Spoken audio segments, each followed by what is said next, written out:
ladies and gentlemen, put your hands together for Dr. Geneva Williams.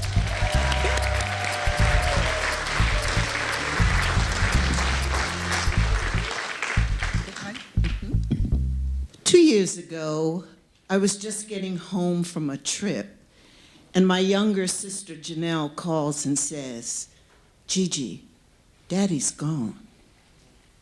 I had just gone to New Jersey to give him the final manuscript of a book he and I had been working on together.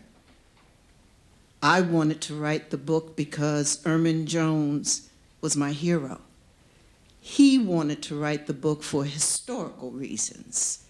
He would always say, "Gigi, we've got to tell the stories so that young folks would have a game plan for making change in the community."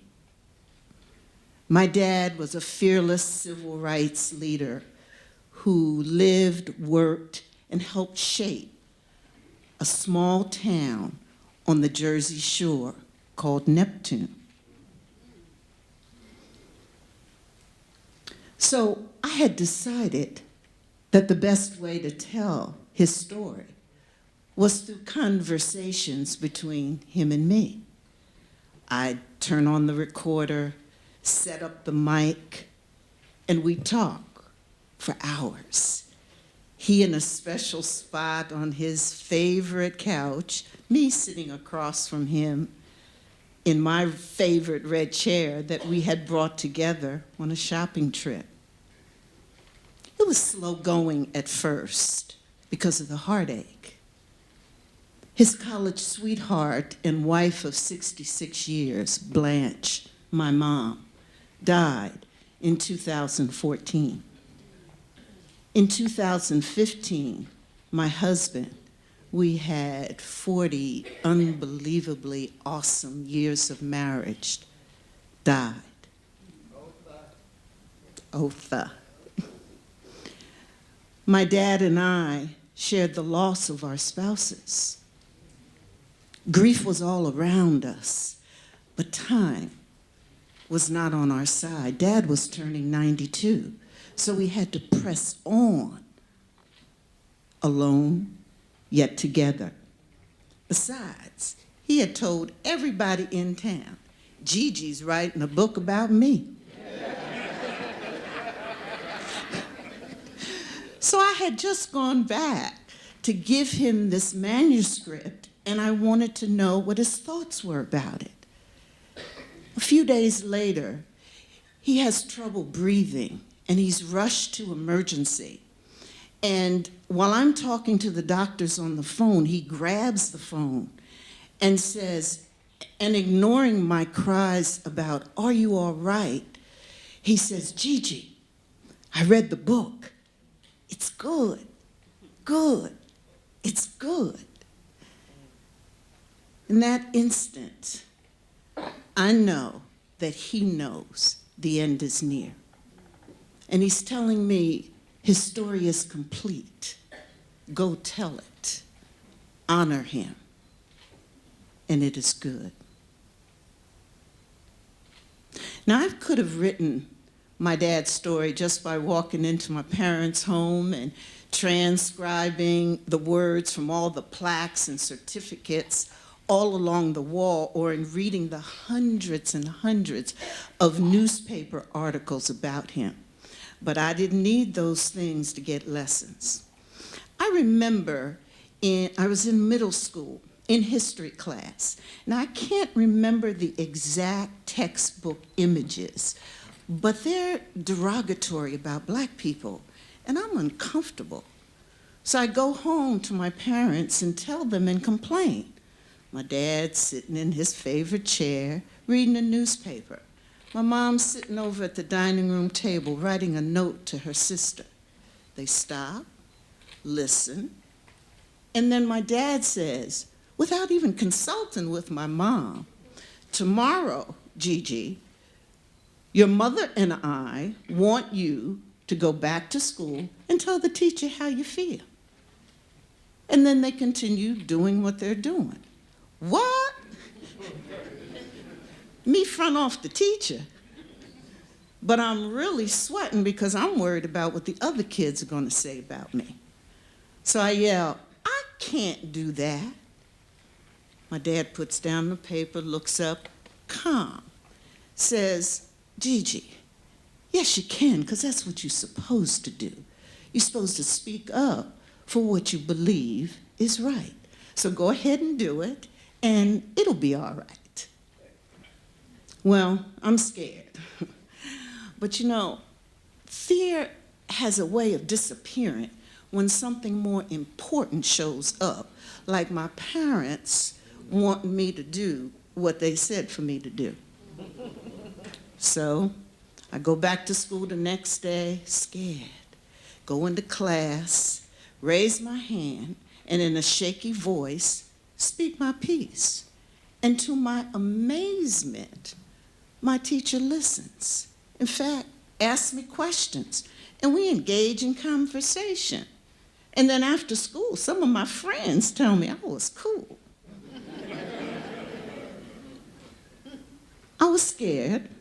I spoke up, and it was all right.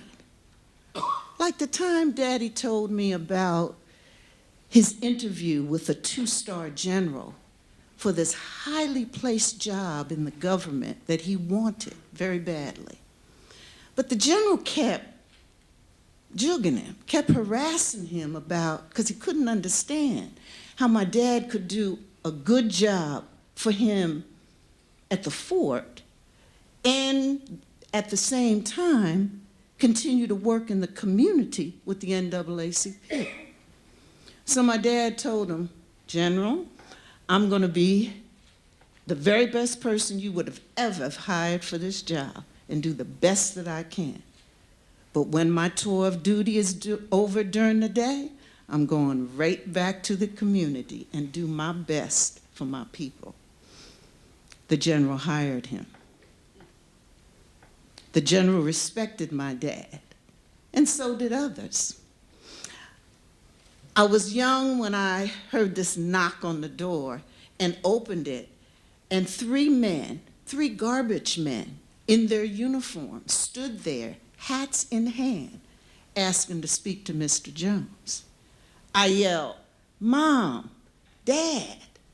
My dad comes down the hallway, sees them, tells them to come on in and have a seat.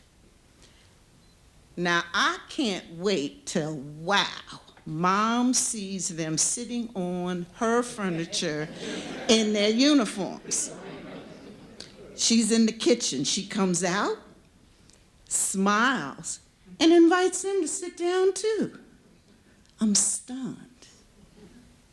They remain standing, however, hats still in hand, and they begin to tell my dad about how black sanitation workers weren't treated the same that white workers were. They didn't have the same advancement opportunities, the same vacation schedules, and all black workers could do was to pick up the trash. They never drove the trucks. And they told them everyone said to come see Mr. Jones. He'll know what to do. My dad just sat there listening, nodding, and told our guest, "I'll look into it." So he tells me, I go to the city officials and they ignore me and they deny me meetings when I ask them for a review of the sanitation department. So I suggested to them that there may be litter and trash on the streets come Labor Day. He laughs. Soon enough, and before Labor Day, we have an agreement. Black workers now have the same advancement opportunities, the same vacation schedules, and they have different jobs and they can drive the trucks, things blacks in the sanitation department never had before. My dad helped make those same changes with school teachers, firefighters, and he helped dismantle racial segregation in the schools. He attracted admirers and invited haters. I remember so often the hate mail, the anonymous phone calls, the Klan-style crosses on our lawns.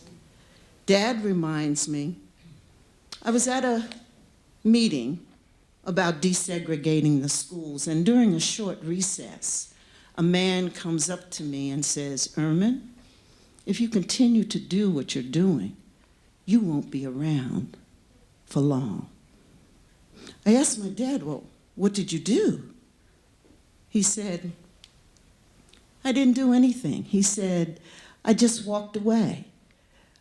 The threats, death threats, violence, all those things, I never did much about them except told your mom. I just took it as the price to pay for civil rights leadership during those days. My dad's quiet yet determined leadership showed up on the basketball court. He was 6'3", slender, and good looking. The media called him the lanky colored center. He was the only black player on the team, and he led his undefeated team to the state championships for the first time ever in the history of that small town. But his shiny stardom still got him rejected, even with a degree in his hand. He told me, "You know, my dream was to be a coach and athletic director, and after graduating from Morgan State University, he went on to get his master's, and he said I needed to student teach. So I figured, no problem. I'll go to my hometown. Everybody knows me there. I was a star baller." But he was amazed and his hopes were dashed when the school superintendent told him, "Ermon, we don't put colored teachers in the high school." I asked him, "Well, what did you say? What did you think?" He said, "It was unbelievable that they would do that to me."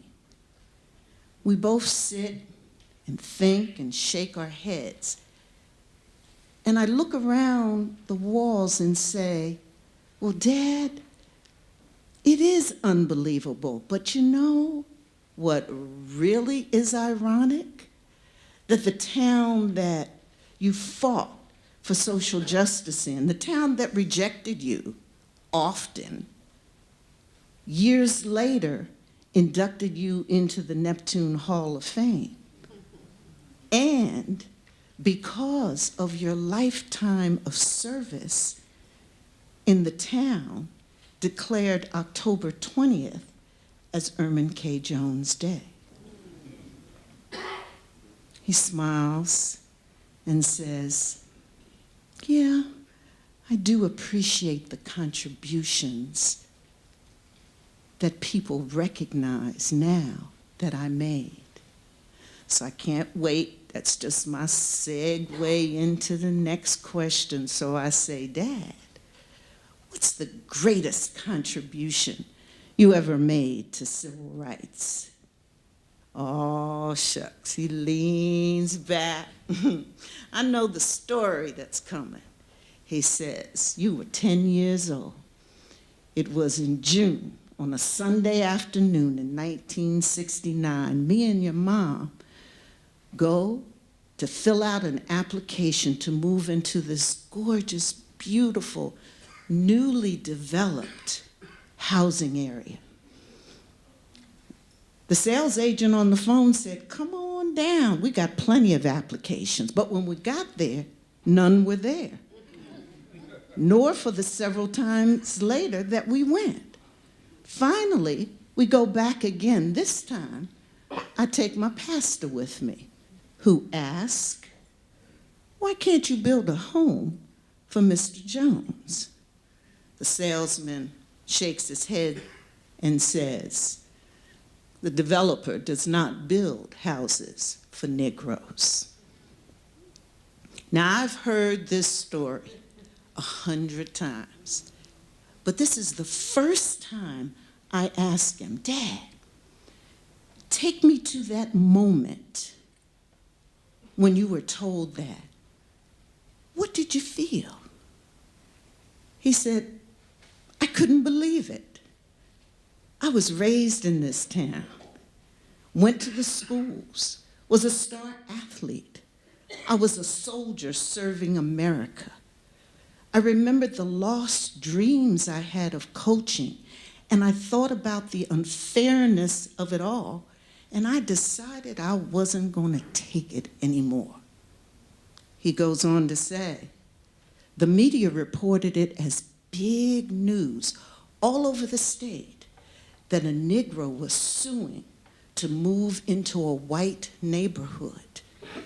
He said the calls started again, the threats. There were petitions circulated all over. Even some of my former teammates were involved in trying to keep me out. Other than a small group of friends and family, especially your Uncle Varn, me and your mom felt alone. 3 years later, the New Jersey Supreme Court ruled unanimously in my parents' favor. In a landmark housing discrimination decision, the judges told the developer, build Mr. Jones his home. I asked my dad, how did you feel at that moment? He said, oh, the joy of it. He said, we were so happy. I reached over and grabbed your mom. We couldn't believe it. I couldn't believe it. He said, I'm an ordinary man. Just doing an ordinary thing. I said, no, an extraordinary thing, Dad. We laughed, and then tears came into his eyes, and he said, Gigi, you know, I couldn't have done it without your mom. It was impossible. We worked together. He said, early in our marriage, we fought to get her a teaching job, and she became the first Black elementary school teacher in Neptune. And back then, we made a pact early on in our marriage that what we would do would be to work together to help others fight for social justice. We're quiet for a moment in the memory of Mom. Then I asked the question that I've really wanted to know all this time. Why? Why would you, a lanky colored center, fight for social justice, face death threats and violence? Why? He looked at me without a blink and said, because I wanted you and your sister to say, this is what my daddy did. I wanted you and your sister to know why you are who you are.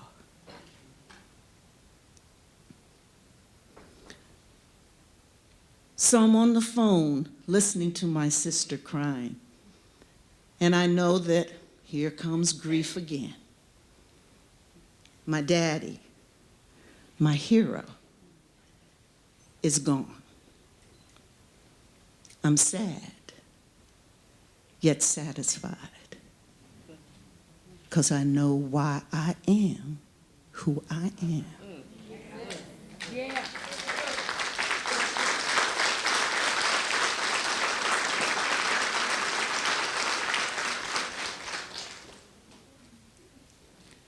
I didn't pick up the book for a year after my daddy passed. I couldn't do it. My husband, my mom, my daddy, it was too much. The grief was overwhelming. my friends, and would say to me, how's that book coming? And people in Neptune would say, whatever happened to that book that your daddy said you were writing about him?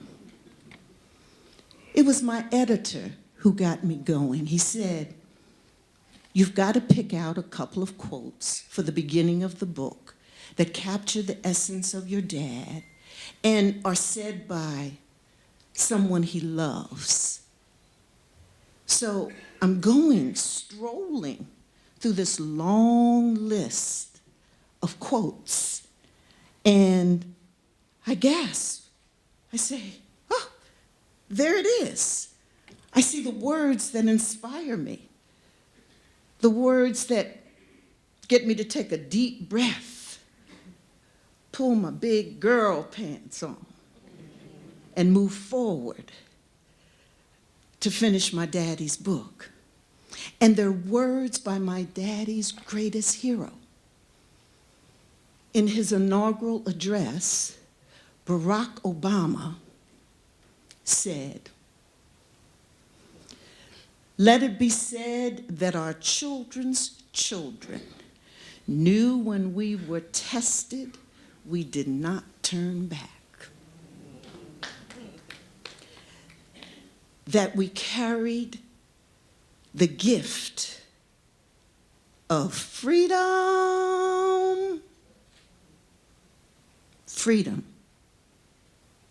safely forward and delivered it to future generations. The book is at the publisher to be released any day now.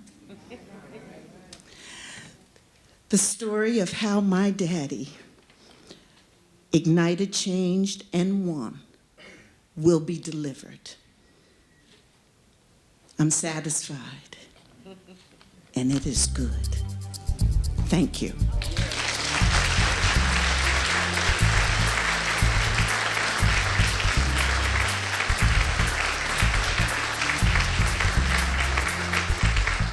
Dr. Geneva Williams, ladies and gentlemen.